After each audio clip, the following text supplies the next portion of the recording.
You're listening to a Roddenberry podcast. Mission Log Prodigy, a Roddenberry Star Trek podcast. Episode 39, Ouroboros, Part 1.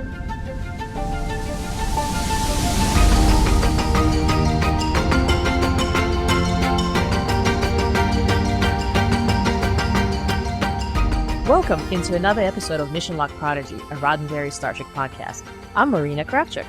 And I am Charlene Schmidt. Just like our flagship Mission Log podcast, each week here on Mission Log Prodigy, we discuss each and every episode of this animated series, we discover what makes each of them special, and we see if there's any morals, meanings, or messages that we've learned. This week, we start our coverage of the Season 2 finale with Ouroboros Part 1. Please remember that Mission Log Prodigy is an in-depth review podcast, so if you have not seen this episode yet, you may want to put us on pause, watch it, and then come back to hear us talk all about it. That's right.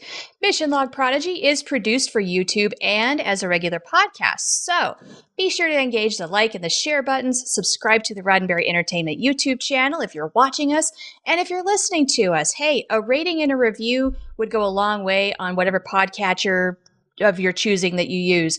We'd really appreciate that. You can also follow Mission Log Prodigy on X, formerly known as Twitter, at ML_Prodigy, and on Instagram at Mission Log Prodigy. One word. Keep up with all of our latest news and updates there. So let's remind everybody why our podcast is so unique. We want to hear from cadets, the younger Prodigy fans out there, who would like to share their thoughts on the show. Right now, we would like to hear what our cadets thought about both parts of the Season 2 finale, Ouroboros. So please record a voice message and tell us the following. What is your first name and age? Did you like the episode? What was your favorite part? And what did you learn? Then send your file to missionlog-prodigy@roddenberry.com, and please make sure it reaches our inbox no later than November 16th. We've got one more thing to tell you before we jump into this week's episode, and that is, of course, to tell you about the giveaway we've got going on, where you can win some sweet Prodigy merch, maybe something like all of the Prodigy novels, paperback, but in a nice set. Ooh, love it. That's just one of the prizes that you could win. So head over to the link in the description of this episode for the link to enter. And speaking of which, you're going to want to stay tuned to the end of this video because we'll be giving you a secret code that you will find only here in this episode. So with all of those things said now, let's kick off this show by answering some of the questions that we ask our cadets. And so, Marina, did you like the episode? Absolutely. I mean, we actually reached the end. And it's incredibly satisfying to see how far along our crew has come, both the kids and the adults, how the storylines are getting resolved, how quite literally the tapestry of time and space gets made whole again. Tapestry. I see what you did there. Nice. Yeah, well said. I mean, I loved it too. It all comes down to this, and it takes everyone's efforts to pull it off. And we had so many great moments, whether it was Murph slingshotting himself against a dreadnought, or Rock and Zero and Wesley finding the proverbial needle in the timeline haystack. I mean, everybody plays a part, and everybody's giving their all. So yeah, this is good stuff. How about your favorite part? I had a couple. I mean, it's kind of hard to choose at this point. As complicated as it was, I mean, it was a pretty tricky moment. I love the reveal that the issue we're dealing with is a bootstrap paradox, and I'll explain later what that is. So, science. It's not Chakotay who's responsible for sending the ship. It's the kids that did it. So it's a Tiki did. I absolutely adored all the little scenes that we had between Hologram Janeway and Chakotay, which really showed and reinforced the idea, and so something that we already mentioned in the previous episode, that Hologram Janeway truly became her own entity. Inspiring and nurturing. She was programmed to be that way, but it looks like she actually evolved to understand her own existence and fear for it. Yeah, that's got to be my favorite as well, as Hologram Janeway's thread. And despite everything else that's going on, that's what really caught my attention in this episode in particular. I mean, it's always fun to see any incarnation of Janeway at odds with Chakotay, them bickering, which, hey, I enjoy watching that. But yeah, like you said, her concern for her well-being shows how much her program has evolved. And like the EMH, she's more than a hologram now. Like, I feel like that's something we've always in the back of our minds maybe believed or felt, but this is confirmation. So I've got a whole lot more to say on that in the discussion. Mm-hmm. Well, what did you learn this time around? Well, we already talked about this previously. I mean, let's face it, we're kind of getting the evolution and updates of all the lessons that have accumulated through the season. So, the development that the kids did of their moral compass, the sense of personal responsibility for bigger things. In this case, we literally came sort of to the fruition of all of this. Let's finish what we started. Mission comes first. This is basically the don't give up lesson on a macro scale. The kids are going at it. Nobody's prompting them, but they've taken their personal responsibility for the situation. They want to see the whole thing through. They do. You went macro. I went a little more micro, where it is a repetition of a lesson that we've had previously, but again, I don't think that's a bad thing. Sometimes repetition is good for a good lesson. And this is all coming from everyone's smaller efforts contributing to the bigger mission, sort of like an ascension. So the small victories build the big one. That's what I got out of it. So thank you, Marina, for your answers to this week's questions. And now it's time for this episode's recap for Ouroboros Part 1, written by Kevin Hageman, Dan Hageman, and Aaron J. Waltke, directed by Sean Bishop. Ascensia, furious that her people have turned on her, launches her invasion. She opens a series of rifts that target several key Federation locations. Opening this many rifts at once might tear the fabric of space-time, but Ascensia doesn't care. If she's going to lose, she will take down as much as she can with her. Voyager detects the appearance of the rifts, and Wesley couldn't be happier. They needed Ascensia to do this so they can send the Protostar back to Tars Lamora and fix the timeline. Rock understands what they must do.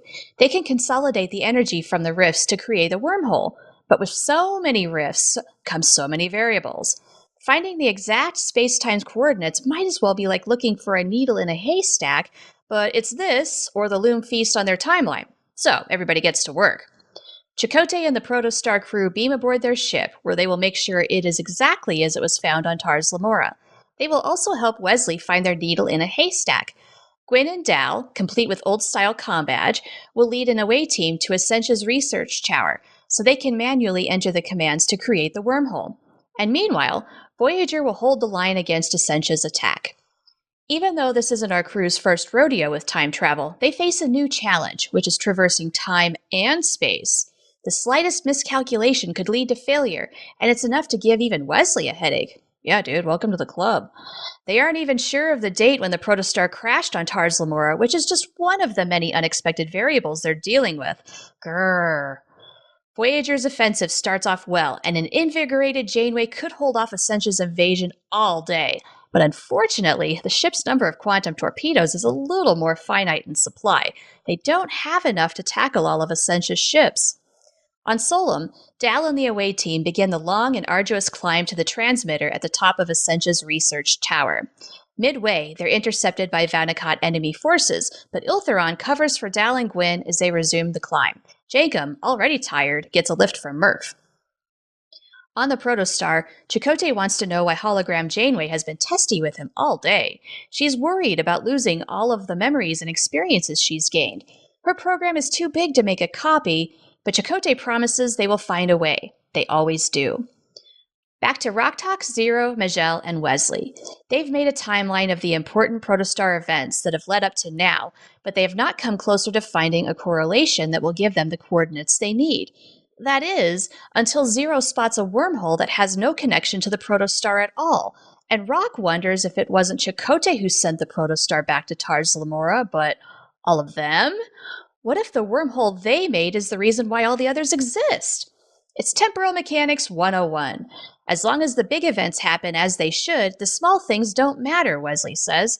Therefore, Majel surmises, they don't need to know the date the Protostar crashed on Tars Lamora. All the wormholes connect past and future, and at the end of the road has always been Tars Lamora.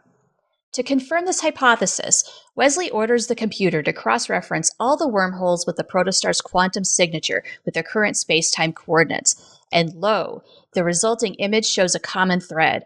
Flying the Protostar will stitch them all together, like a needle. They figured it out. Zero reports the good news to Jankum, who wishes he could appreciate it at the moment, but he and the away team are recovering from the arduous climb to the top of the tower. But just as Dal and Gwyn make their way to the console where they can input the calculations, Ascensia fires a weapon that zaps power to the console. They can create the wormhole with a manual override, but that requires even more climbing to the very, very top to the transceiver itself. Gwyn volunteers to handle Ascensia so Dal and the others can complete the override. After all, she has something of Gwyn's, her heirloom. Gwyn summons it for the inevitable fight that's about to happen, but with no success. Instead, she grabs a metal bar nearby for protection, and the conflict ensues. Time is running out on all fronts. Voyager can't hold the line much longer, and the window for creating the wormhole is shrinking. Dal and Jankum input the coordinates into the transceiver, but it doesn't activate due to a loose cable. Just then, a dreadnought catches up with them.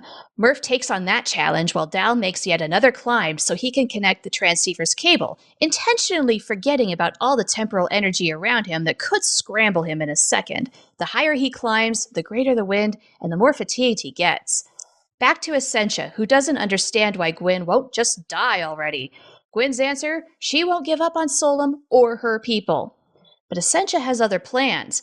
She has seen Solum fall in multiple universes, so she will conquer this one and bend it to her will. She nearly plunges the heirloom into Gwyn's chest, but Gwyn holds her off with what remaining strength she has. Meanwhile, Dal uses what remaining strength he has to successfully connect the transceiver's cable, and the energy from the activation knocks him out. Thankfully, Murph breaks his free fall and returns him to safety. One by one, the wormholes Ascensia created begin to disappear, and her ship blows up. It's over. Ascensia tries one more time to off Gwyn, but Iltheron, as well as young Ascensia and several more Vaunakot, have caught up to them. Together, their energies help Gwyn overcome Ascensia and return her heirloom to her. Ascensia collapses in defeat as the Vaunakot look to the sky and see one brilliant blue wormhole glowing in the sky. Isn't she a sight? Yes, she is, Dal says, but he's not talking about the wormhole. He's only got eyes for Gwyn. With this part of the mission accomplished, the protostar can set a course for destiny? Maybe? A subspace message comes through the wormhole, and who might be calling? Yes, our good friends the Loom, and they are early for a dinner date with our timeline. And that's where we'll leave off until next week for the conclusion of Ouroboros. Ooh. Oh boy. Yeah. As physically exhausted as our kids get in this episode, sometimes these recaps are exhausting for my voice. Yeah, I bet. I mean, there is, as usual, there is a lot going on. So much, yes. And as usual, we've got a lot of observations, and I have an observation at the top of the episode, like I do. And it's about the technobabble. We've gotten very technobabble heavy here, and I don't know how else you would possibly do it. Like, you have to get this far. We talked about the graduation of this show, starting from nothing and then really working its way up. Well, we're pretty hardcore now. And I did appreciate the later recap of events leading up to the paradox we're in, as Wesley, Rock, and Majel calculate a way to get to Protostar back, because it is a lot. Yeah. So that summary is very helpful. Yeah, indeed. I mean, even with all the heavy-duty terminology, I love the fact that everything they were laying out, the writers were laying out everything very logically, sort of trying to, at the best, to kind of explain, like, well, this happened, so this can happen or cannot happen. And, I love the fact that, again, Rock proves to be the most science-savvy. She's, again, the first person who catches on to what Wesley's trying to do. And ironically, it's not Majel, who's, a Vulcan, you would think, oh, science. No, she actually serves as a sort of a clarifying sidekick. You remember their scene where she says, like, oh, so we do this to do this. And Rock, who just spouted all this, terminology and then the concept, she's like, yeah, that's what I said. Yeah, she's reaching Wesley levels of comprehension. Yeah. It's really hard to spout all that back. I got a great kick when we got Janeway say Red Alert, because frankly, nobody else just does it the way she does. Just Red Alert. It was just classic. Like that. It's not an observation. It's more like just a statement of favorite. Well, yeah. I mean, Trek captains have their catchphrase, right, when it's time to go to warp. And I like to think that there's certain ways, trademark ways of saying red alert. Janeway's got hers. Riker is maybe another. It's very distinct. Mm-hmm. And so that also is definitely a thing. I love that you mentioned that. One thing that I got a kick out of myself was Rock basically did a love you, bye. Like, have you ever done that with, especially with friends, where it's kind of embarrassing, where like it's just so automatically comes out of you, and you don't mean to say love you, but it's like, well, but I love you. I love you all. It was very cute. I found it very clever that we see Gwen's time compensator act up again. I mean, we have whole stretches when nothing goes on, which is almost like, oh my God, they're in constant mortal peril. And, in some episodes, the gizmo is kind of like, yeah, it's just there. And in others, like, all of a sudden, it's like, oh, yeah, don't forget, Gwen is technically between the phases. Yeah. But in this case, because we are, again, sort of in a situation where time travel shenanigans are about to happen, it's a good point, or sort of like, well, remember, we still have that big problem. Which incidentally, now that we're talking about all these wormholes, I mean, at some point I was like, do I need to actually sit down and create some sort of like a little sketch for myself to understand? But even Wesley admits this whole wormhole business is giving him a headache, which is again a classic statement. It's a lot. Yeah, it's a lot for anybody. And I've got to admit, there's some things that I'm still a little confused on that you're going to help me clarify. You're going to be my Majel. So appreciate that. I'll try. Yeah. So at Starfleet Academy, we caught a glimpse of this blue alien with a brick-like face. Have we seen this species before? I don't think so. Okay. I saw that observation on the list, and I was racking my brain. I went through Memory Alpha just to see if something will pop up. And nothing. So, dear listeners, if you know who that might be, or is that like a brand new thing that we now have that might appear in the future, perhaps even in live action, I'd love to know. Right. Yeah, same. I would like to know more about this race. They look cool. I did notice, of course, that Janeway got a second win after hopping back in the saddle last week. She's just like, I could do this all day. Just look at her.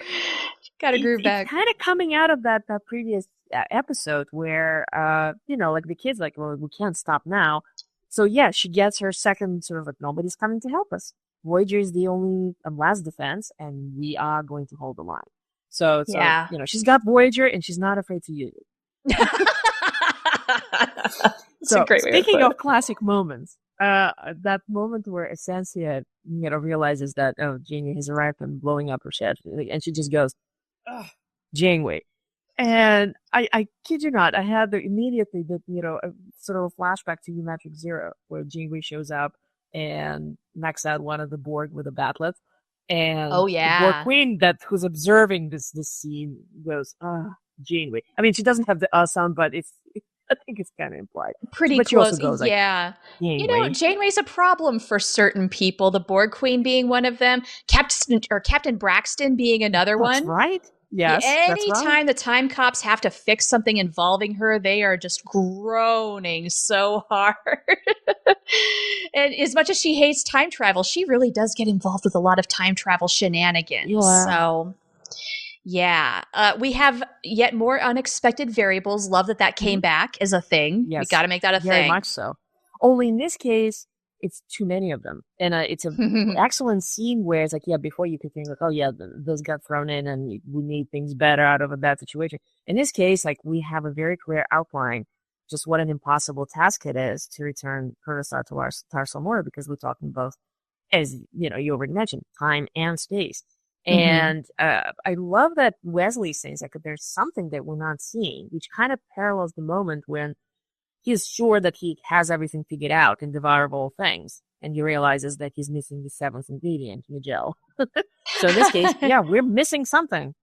So what you're saying is they needed to go to the mess hall and make an omelet, and then that would have helped them solve their problem. Yeah, or more like maybe have like a smorgasbord, because let's face it, at this point, to solve the problem, literally everybody has to be involved, and they are. This is true. Okay, so buffet in the mess hall. Got it. It was lovely seeing Iltheron covering for Gwyn and looking out for her. This is the father that she always needed. It's so Yeah. nice to see it. I find it, almost flabbergasting just how much I absolutely adore Ilperon. I mean, you Yeah. think back to the Diviner, what a despicable character this was. And then just completely, I mean, this is like a 180-degree turn, and Ilperon is just the best. I mean, he's never been a dad, and yet he is the dad.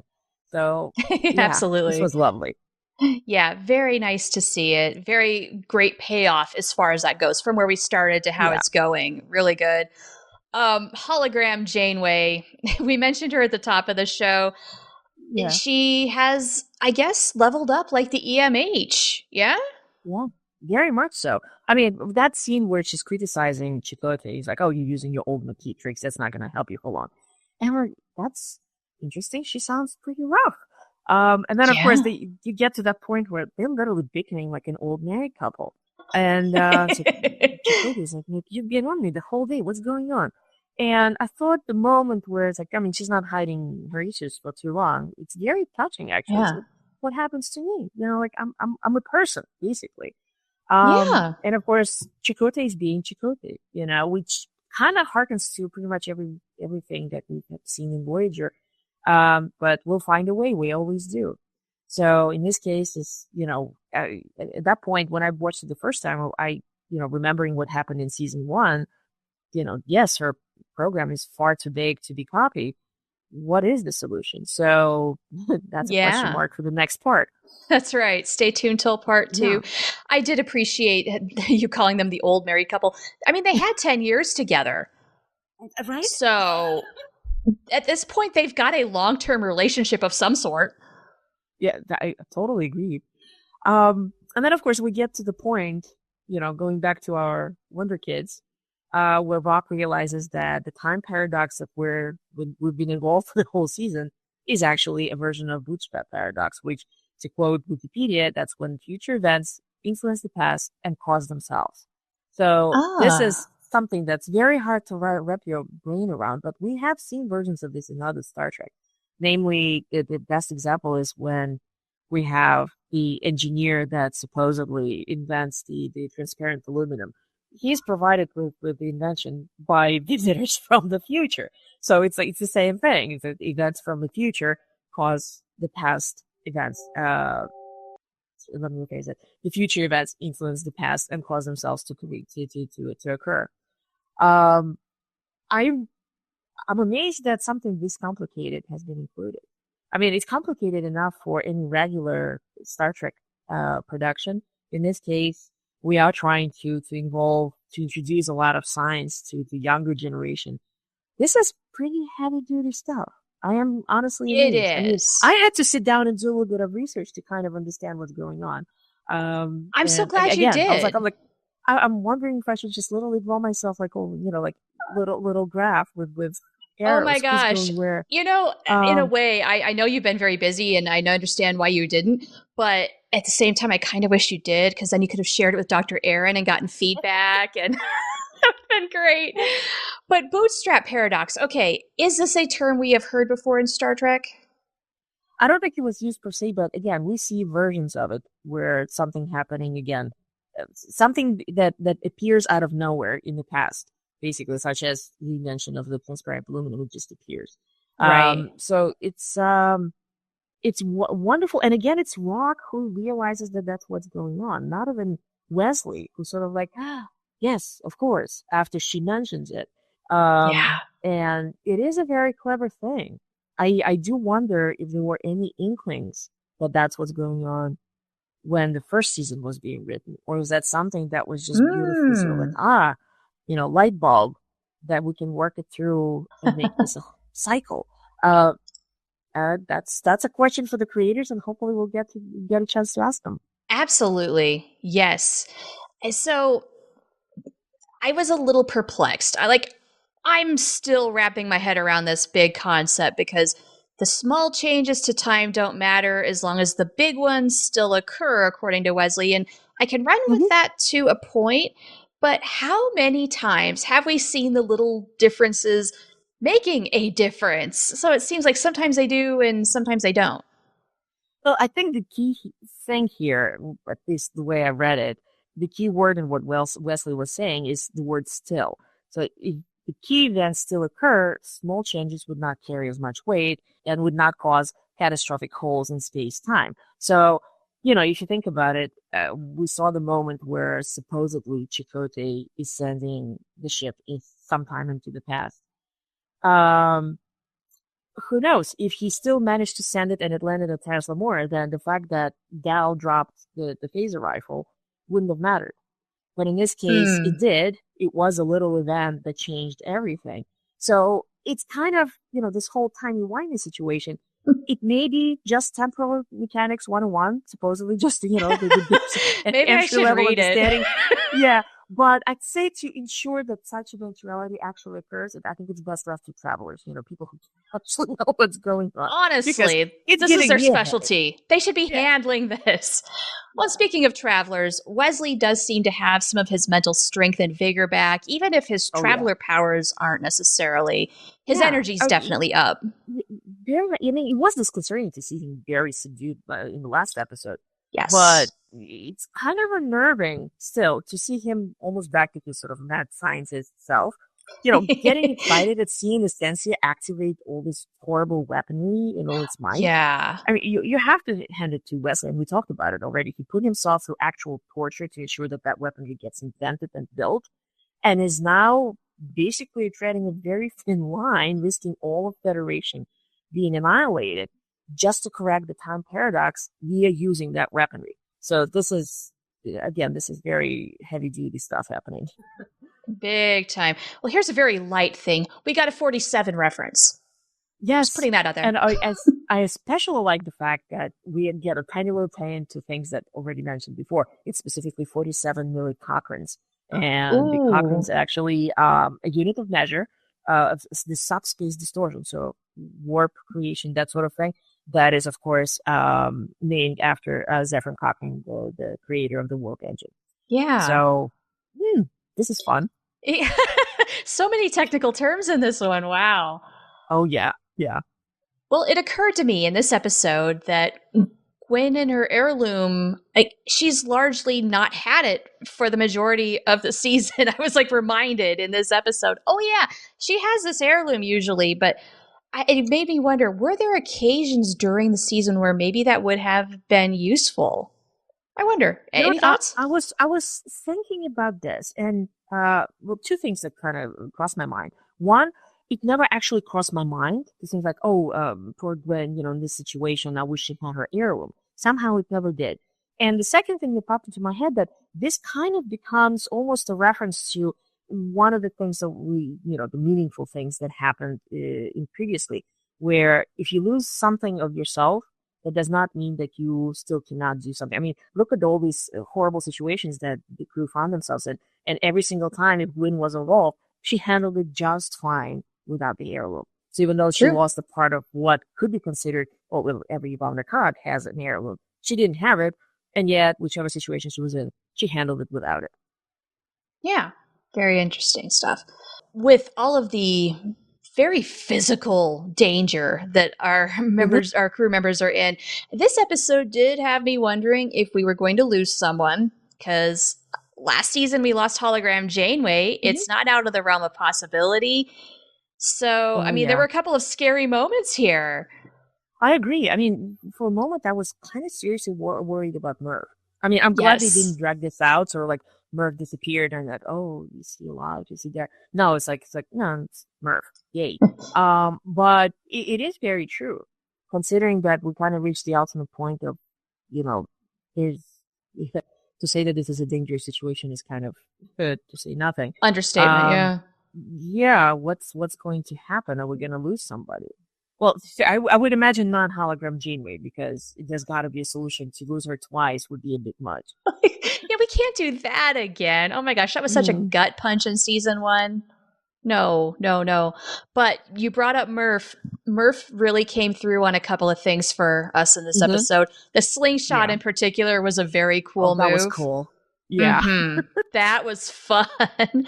And speaking of coming through, I knew young Ascensia would somehow. She was my sleeper character, and she did show up, not in a major way, but she did. it's really touching that she and Iltheron and the Vaunakot came together and gave Gwyn the strength to defeat Ascensia.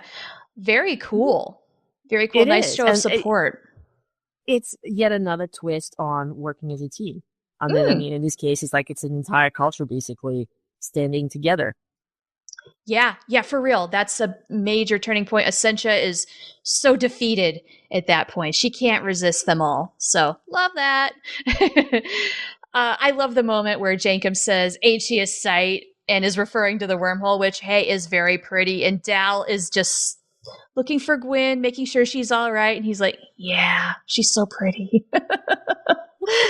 Very sweet. You know, I like those relationships. I want to see like, hopefully it goes on, and who knows, maybe we'll get season 3 and we'll see what comes out of it. Yeah, and it's young love. It's cute. You know, I dare I say it's puppy love, just because they have so much more growing yet to do as they mature and get older. But who knows? They might be in it to win it. I'd be happy to cheer that on. Well, how about we move over to the discussion now?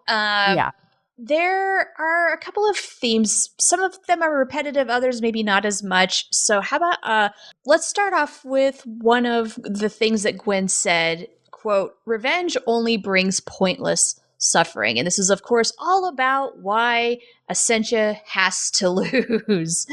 And absolutely. Yeah, a lot of this is the fact that, you know what? One person is a dictatorship. She's the only one who supports her vision at this point. Somewhere along the way, she lost everybody but herself. Exactly. And it's ironic that moment where Ascensia is fighting, the end of the fight where Gwyn is empowered by the rest of the Vaunakot, and Ascensia starts quoting the saying, you know, "There is no barrier we cannot overcome for we are Vaunakot," when she herself has become the ultimate egocentrist. You know, in just that pursuit of vengeance, there is no we in her version of Solon. She literally wants to conquer everyone, and it will be the way she feels things should be. And so when she's joined with this joined psychic will through Gwyn, the actual we, the actual Vaunakot multitude, she is, for all intents and purposes, extinguished. Literally. I mean, you can see this whole psychic light just go out. That was a spectacular moment. Falls to the ground and everything, and her wannabe dictator aspirations are gone. And you know what? That's a great symbolic lesson that the truth eventually does come out. You know, it's hard to believe it sometimes in our own lives, but it does happen. And love overtakes hate. Working together is better than one person supremely ruling all. And these are constant, never-ending lessons that we as people must learn. And therefore, it's okay that it bears constant repeating, because we need to be reminded. We have short attention spans and horrible memories, and we need to remember why these are things worth fighting for. Absolutely. And again, big victory achieved by smaller victories. This is a theme that is repeating, and we're calling back from Ascension here, where everybody contributes according to their gifts. But I feel like even though Ascension was so intense, here everybody really is just used to their max. Maybe because physically they get so worn out is why I'm thinking that. But even so, you're going where you're needed. You are doing whatever needs to be done. You know, Gwyn takes on Ascensia. Murph is not just security, in my opinion. He's also safety. Yeah. Making sure that folks aren't falling down. And Dal is doing whatever it takes to complete the mission. If that requires climbing up to the very top of a very unstable and electric-charged tower, he's going to do that. And then even Iltheron is persuading the Vaunakot to reject Ascensia's vision for Solemn. He's contributing in what might seem like a small way, but not small at all because of the effect it has. Yeah. And it's the important thing to point out is that, you know, it's not like there is somebody, like, you know, Janeway being the admiral, who is, you know, throwing orders, you know, you do this, you do that. Everybody is contributing without prompting. I mean, obviously there's probably, you know, some kind of coordination between all the different parties, but everybody has a unified goal to finish this mission, and everybody, you know, really puts their weight behind it. Yeah, that's a really great point. Nobody is necessarily telling anybody else what to do. It's just, oh, this needs to be done. Well, okay, we're going to take care of it. We'll find a way. All right. And we mentioned, last point of discussion here, hologram Janeway. Yeah. Let's really get into this now, because are we saying that she's sentient? Oh, gosh. Now, that's a discussion that's, we've already been mentioned previously. I mean, certainly, is EMH sentient? I mean, he is considered to be sentient, by now at least. So it seems to like every single little indicator that we've seen so far. Her playing with Brabble as a dog, and well, kind of like a dog. All those bickering scenes with Chakotay, all the little mentions, especially the later part of the season, certainly seems to indicate that she's no longer just, well, I wouldn't call it basic, but certainly more than just a complicated hologram. And I wish we had more moments like that. I mean, she was kind of largely sidelined through most of the second season because we had so many other characters to work through. True. But yeah, gosh, I mean, do we just love her and that's why we want her to consider to be sentient? That's a question. Maybe. Hey, look, yeah, we do love her. And it is but an incarnation I of still Janeway. think that there's got to be more than that. I mean, that impassioned moment where she says, all my memories, what about me? I don't want to, it's all going to be gone once I go into the past with Protostar. Yeah, So, it shows that she values these things. She values her existence. And so I think, like the EMH, she has grown beyond her original programming and has self-awareness. Yeah, and like Data. If you remember in the episode where he has to prove that, there are things that matter to him, it's kind of in the same way. I mean, her experiences and her memories matter to her. Yeah. Well, and as you mentioned, this has been explored in Star Trek before, and including with the EMH, and he certainly knows that he is a sentient life form, and I would love some follow-up in the future. If we do get more Prodigy, I do hope that they feature hologram Janeway on her own journey of this. More exploration of IDIC hologram style. Yeah. Please. That story's far from over. Absolutely. Yeah, well, shall we wrap it up? Okay. Well, for as many threads as this episode did tie up, we're still not done yet. We've got one more episode to go, and we have those pesky loom for starters, but we also still have to get the Protostar back to Tars Lamora. So, one more part of this season, and we're in for another jam-packed episode. We know that. It's the conclusion. But, pacing-wise, for all that has happened this season, I don't feel like we're rushing the ending. Even though a whole bunch happens here and a whole bunch is going to happen in the next episode, I appreciate that they didn't try to underpace previous episodes to make it a massive, explosive finish. No, they didn't have to. They did fantastic. I'm very excited. Yeah. I mean, as you said, only one episode left, and we have, the whole Loom invasion looming. Given the quality of storytelling this season, I expect a bang of an ending. I can't wait to see the resolution. So, are all questions going to be answered? And, I do wonder where will our crew find themselves when all is said and done. So for that, join us next week. Right. We still got one more of these babies to go, plus some fun stuff to follow. But for right now, we've reached the end of our show. With the exception of one thing, we have one more thing to do, and that is to give you the special code that you can use to enter our giveaway. And you're going to find this code only here. And the code is MANGOJUICE, calling back to Wesley Crusher's favorite drink. MANGOJUICE. To enter, go to the link provided in the description of the episode or look for it on our social media channels. Thank you, everyone, for joining us here on Mission Luck Prodigy. If you enjoyed our show, please make sure you like, share, and subscribe to our Mission Luck Prodigy playlist on the Roddenberry Entertainment YouTube channel, or find us on your podcast catcher of choice. Mission Luck Prodigy is produced by Roddenberry Entertainment, production and technical direction by Earl Green. Our website and your opportunity to comment and connect with us is missionluckpodcast.com. And if you'd like to support Mission Luck directly, you can do so at patreon.com/missionluck. So next week, we will finish our episode coverage with Ouroboros Part 2, and cadets, don't forget to watch both parts of the finale. Send us your thoughts no later than Saturday, November 16th. We can't wait to hear what you have to say, but for now, live logs and proper, and go fast!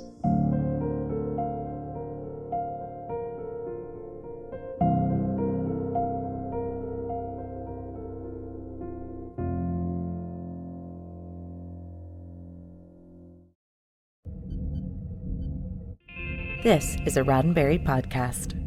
For more great podcasts, visit podcast.roddenberry.com.